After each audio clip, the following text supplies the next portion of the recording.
എന്നോട് വിജി പറഞ്ഞു ഒരു പുതിയ സ്ഥലത്ത് കാപ്പി കുടിക്കാൻ പോകാമെന്നേ. അത് എവിടാന്ന് വെച്ചാൽ അസേബേന്ന് സീബിന് പോകുന്ന വഴിക്ക് കിങ്സ് പാർക്ക് എന്ന. സോ അവിടെ നമുക്ക് പോയിട്ട് നമുക്ക് കാണാം അവിടെ എന്തൊക്കെ സാധനങ്ങളുണ്ടെന്ന്. എനിക്കൊന്ന് വിജി ഇത് കണ്ടുപിടിച്ചത് ആരിൽ നിന്നാണ്, എങ്ങനെ വിജി എവിടെയോ എങ്ങനെയോ വന്നതാണ്. അപ്പം നമുക്കെന്നാൽ അവിടോട്ടൊന്ന് ഇപ്പോൾ അവിടെ നമ്മുടെ നാട്ടിലെ കുറച്ച് ഐറ്റംസ് കിട്ടുമെന്നാണ് പറഞ്ഞ് നമുക്കവിടെ പോയി നോക്കാം. ഓക്കെ, എൻ്റെ കൂടെ നിങ്ങളും പോരാ. അവിടെ ചെന്നിട്ട് നല്ല ആംബിയൻസ് ഒക്കെ ആണെന്നുണ്ടെങ്കിൽ മാത്രം ഞാൻ വീഡിയോ എടുത്തിടാം, അല്ലെങ്കിൽ ഞാൻ ഇടത്തില്ല. Say hi Nayana to everybody. സാറക്കുട്ടി പറഞ്ഞേ കുട്ടോ ആ ഹായ് പറഞ്ഞേ. അപ്പം പോര് കേട്ടോ.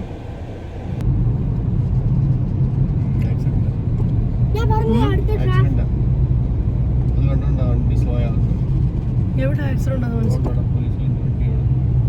തന്നെ എനിക്കൊന്നും കാണാൻ പറ്റത്തില്ല. ഇന്ത്യ ബ്ലൂ ലൈറ്റ് ഇപ്പൊ വരാമേ. ആക്സിഡന്റ് ആയിരുന്നു കേട്ടോ, 3 വണ്ടി. ഫസ്റ്റ് വണ്ടിക്ക് മാത്രം എത്ര ആക്സിഡന്റ് ഉണ്ട്? സ്തോത്രം. നമ്മൾ എത്ര സൂക്ഷിച്ച് വണ്ടി ഓടിച്ചെന്ന് പറഞ്ഞാലും ആരെങ്കിലും നമ്മുടെ മണ്ടക്കോട്ട് കയറുവാണെങ്കിലും കാര്യം. അതുകൊണ്ടാണ് പറഞ്ഞത് പ്രാർത്ഥിച്ചിട്ട് വണ്ടി ഓടിക്കണം. പ്രാർത്ഥിക്കാറുണ്ടോ? എനിക്ക് വേണ്ടി കൂടുതൽ പ്രാർത്ഥിക്കേണ്ട, എന്നെപ്പോലൊക്കെ എന്താ പ്രാർത്ഥിക്കാനാ? ചേച്ചി 3 പൈതങ്ങൾക്ക് വേണ്ടി പ്രാർത്ഥിച്ചുകൊണ്ടിരിക്കുക, അവരുടെ ഭാവിക്ക് വേണ്ടി.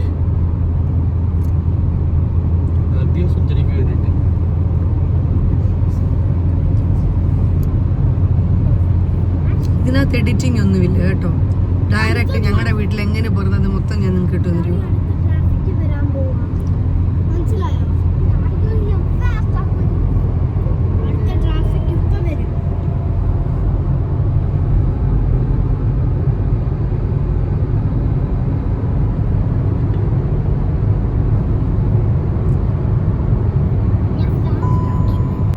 ഞാൻ പറഞ്ഞില്ലേ, നമ്മൾ അസൈബ വഴി സീബിലോട്ട് പോകുന്ന വഴിക്കാണ് കിങ്സ് പാർക്ക് ഉള്ളത് കേട്ടോ.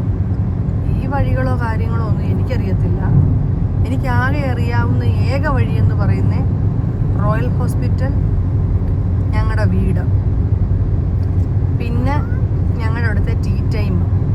ഓക്കെ, പിന്നെ അറിയാവുന്നത് ഞങ്ങളുടെ അവിടുത്തെ എൻ്റെ വീടിൻ്റെ സമീപത്തുള്ള കുറച്ച് കടകൾ. ഇവരിപ്പോഴും ലുലു പോകാനിരിക്കാൻ. ഈ ഒരു സ്ഥലം കണ്ടോ, ഒമാനിലെ ഞങ്ങൾ പോകുന്ന വഴിക്കുള്ളൊരു സ്ഥലമാണ്. ഈ സ്ഥലത്തിൻ്റെ പേരെന്തോ വിജി? സീബിലെത്തിയെന്നാണ് വിജി പറഞ്ഞ കേട്ടോ. പക്ഷെ എന്ത് രസമുണ്ടെന്ന് നോക്കി. നമ്മുടെ നാട്ടിലെ പാടങ്ങളൊക്കെ ഇല്ലെന്നേ ഉള്ളൂ, ആൾക്കാരൊക്കെ ഇങ്ങനെ കളിക്കുന്നു, എടുക്കുന്നു. ഒരു ചെറിയ പ്ലേ ഗ്രൗണ്ട് പോലൊക്കെ നല്ല രസമുണ്ടില്ലേ. പക്ഷെ ഇടയ്ക്കിടയ്ക്ക് ഈ വണ്ടി പോകുന്നത് കൊണ്ട് ഒരു ചെറിയ ഡിസ്റ്റർബൻസ് പോലെ തോന്നും. ഇവന്തോ കണ്ടോ എന്താ ഇത്രയും ചൂടത്ത് ഇപ്പോൾ ഒരു സമയത്ത് ചേച്ചി 6:35 പക്ഷെ ഒരു നല്ലൊരു കാലാവസ്ഥ പോലും നമുക്ക് തോന്നും ഇങ്ങനെ പോകുന്നുണ്ടേ. പക്ഷെങ്കിൽ നല്ല ചൂട് തന്നെയാണ്. സൂര്യൻ അസ്തമിക്കാൻ പോവുക കേട്ടോ. സത്യം പറഞ്ഞാൽ അടുത്ത് നിന്ന് ഇങ്ങനെ കാണുവാണെങ്കിൽ ഇതൊരു പ്രത്യേക സുഖമുള്ളൊരു ഏർപ്പാടല്ലേ. അങ്ങനെ നമ്മൾ കിങ്സ് പാർക്കിൻ്റെ ഫ്രണ്ടിലെത്തി കേട്ടോ.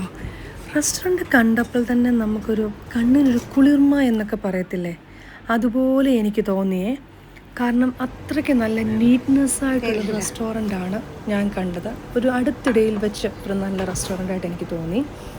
അപ്പോൾ ഇവരുടെ നമ്മൾ അങ്ങോട്ട് കയറി ചെല്ലുമ്പോൾ റൈറ്റ് സൈഡിലായിട്ടാണ് ഈ 4 മണി മുതൽ 7 മണി വരെയുള്ള ഇവർ ഈ കൊടുത്തുകൊണ്ടിരിക്കുന്ന വിഭവങ്ങൾ ഇങ്ങനെ വെച്ചിരിക്കുന്നത് കേട്ടോ.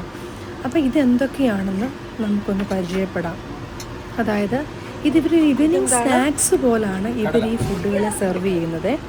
അതായത് ചാറിൽ മുക്കിയ പെറോട്ട, നനഞ്ഞു കുതിർന്ന ബ്രെഡ്, നീരിൽ കുളിച്ച പുട്ട്, ഉയർത്തെഴുന്നേറ്റ ബട്ടൂര, കൂട്ടാനിലിട്ട് പതപ്പിച്ച ഒറോട്ടി, പുട്ടും പുട്ടുകുട്ടനും കൂടെ ഒരു കട്ടനും, ഇഡ്ഡലിയും കായ് പൊരിച്ചതും, വെണ്ണക്കപ്പയും പോത്തിൻ ചാറും, മുങ്ങിപ്പൊങ്ങിയ ഇഡ്ഡലി. ആക്ച്വലി ഇവരുടെ ഈ ഒരു നമ്മളിപ്പോൾ 4 മണി പലഹാരങ്ങൾ എന്നൊക്കെ കേട്ടിട്ടില്ലേ, അതുപോലെ തന്നെ 4 to 7 PM ഇവർ സെർവ് ചെയ്യുന്നൊരു ഡിഷാണ്. ആ ഇരിക്കുന്ന ഫുഡിൻ്റെ റൈറ്റ് സൈഡിലായിട്ട് തന്നെ കോർണറിലാണ് ഇവരുടെ കോഫി, അതായത് ചായ കാപ്പിയൊക്കെ കൊടുക്കുന്ന ഒരു ഏരിയ. ഇതിപ്പോൾ ഇവരുടെ അതിനകത്തോട്ട് നമ്മൾ കയറുന്ന ഒരു, അതായത് ഈ റെസ്റ്റോറൻറ്റിൻ്റെ അകത്തോട്ട് നമ്മൾ കയറുന്നൊരു ഭാഗമാണ് നിങ്ങളിപ്പോൾ കണ്ടുകൊണ്ടിരിക്കുന്നത് കേട്ടോ. എനിക്ക് വളരെയധികം ഇതിൻ്റെ ഒരു ആംബിയൻസ് ഒക്കെ ഇഷ്ടപ്പെട്ടു. കാരണം ഇപ്പം ഇവിടെ ആൾക്കാർ കുറവായിട്ടാണുള്ളത്. കാരണം ഒരു 8 മണിക്ക് ശേഷമാണ് ഇവിടെ ഡിന്നറിൻ്റെ സമയത്താണ് ആൾക്കാർ വരുന്നതെന്നാണ് പറഞ്ഞത്. നല്ല വൈഡായിട്ടുള്ള ഒരു ഇരിക്കാനൊക്കെയുള്ളൊരു സ്ഥലം, വൈഡ് സ്പേസ് ഉണ്ട്. പിന്നെ അതായത് ലൈവായിട്ട് നമുക്ക് കുക്ക് ചെയ്യുന്നത് കാണാൻ പറ്റും, നമുക്ക് എടുത്തുകൊണ്ട് തരുന്നതും ഒക്കെ. പിന്നെ ഇതിൻ്റെ ഒരു നമ്മളിപ്പോൾ ഒരു ഏതെങ്കിലും ഒരു സ്ഥലത്തിരുന്നൊരു ഫുഡ് കഴിക്കുമ്പം നമുക്കൊരിതുണ്ടല്ലോ, എങ്ങനെയായിരിക്കണം ഒരു സറൗണ്ടിങ്സ് ഒക്കെ, അങ്ങനെയൊക്കെ വെച്ച് നോക്കുമ്പോൾ ഇറ്റ് ഫീൽസ് ഗുഡ്. എനിക്ക് ഒത്തിരി അധികം ഇഷ്ടപ്പെട്ടു കേട്ടോ. ഞങ്ങൾ അവിടെ നിന്ന് മേടിച്ചത് ഇഡലിയും പിന്നെയാണെങ്കിൽ പെറോട്ട, പിന്നെന്താണ് ബ്രെഡ്. ഈ 3 സംഭവങ്ങളും എനിക്കിഷ്ടപ്പെട്ടു പേഴ്സണലി.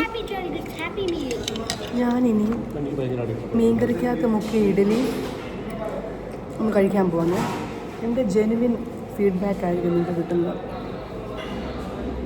പിന്നെ വിജി എനിക്ക് ബ്രെഡും സ്റ്റൂവും കൂടെ തന്നായിരുന്നു, അത് പ്രത്യേക ടേസ്റ്റായിരുന്നു. എല്ലാവരും വെറൈറ്റി, ഇതുവരെ നമ്മൾ കഴിച്ചിട്ടില്ലാത്തൊരു വെറൈറ്റിയാണ്. സൂപ്പർ ടേസ്റ്റ് ആട്ടോ ഇത്. നമ്മുടെ പ്രൊമോഷൻ വീഡിയോ കാര്യങ്ങളോ ഒന്നുമല്ല, വെരി ടേസ്റ്റി.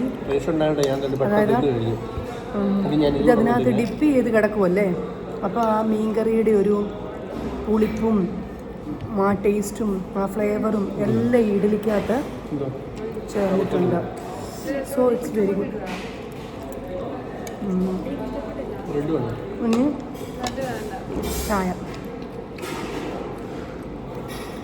ചായ നല്ലത്, ഇച്ചിരി മധുരം കുറവാണെങ്കിലും കുഴപ്പമൊന്നുമില്ല, എനിക്കിഷ്ടപ്പെട്ടു. അതിൻ്റെ നല്ലതാണ് കേട്ടോ, എനിക്കിഷ്ടപ്പെട്ടു. അപ്പം നിങ്ങൾക്ക് ആർക്കെങ്കിലും ഇവിടെ വന്ന് കഴിക്കാൻ താല്പര്യം ഉണ്ട് എന്നുണ്ടെങ്കിൽ എനിക്കൊന്ന്, ഇപ്പം ഞങ്ങളിവിടെ വന്ന സമയം ഒരു 6, 6:45. അധികം തിരക്കോ കാര്യങ്ങളോ ഒന്നുമില്ല. പക്ഷേങ്കിൽ നല്ല വൈഡ് ആംബിയൻസ്, നല്ല നീറ്റ്നെസ്, ഇതൊക്കെ എനിക്കിഷ്ടപ്പെട്ടു. ഈ സ്ഥലം കളറിങ് ഒക്കെ നല്ലതാണ്. അപ്പോൾ ഇതിൻ്റെ സ്ഥലം വിജി പറഞ്ഞു തരും. ഇവിടെ നമുക്കിത് പറയാൻ അറിയത്തില്ലേ, ഇതെവിടെ സ്ഥലം? അൽഹയില്ല നമ്മുടെ പണ്ടത്തെ RFC ഒക്കെ ഉണ്ട്. RFCയുടെ ആ സൈഡിലോട്ട് പോകാൻ നമ്മൾ റൈറ്റ് തിരിക്കണം. റൈറ്റ് തിരിഞ്ഞാൽ ഫസ്റ്റ് ലെഫ്റ്റ് തന്നെയാണ്. ഫസ്റ്റ് ലെഫ്റ്റിലത്തെ കട്ടിങ് ഈ ഹോട്ടൽ കാണും. Okay, thank you all.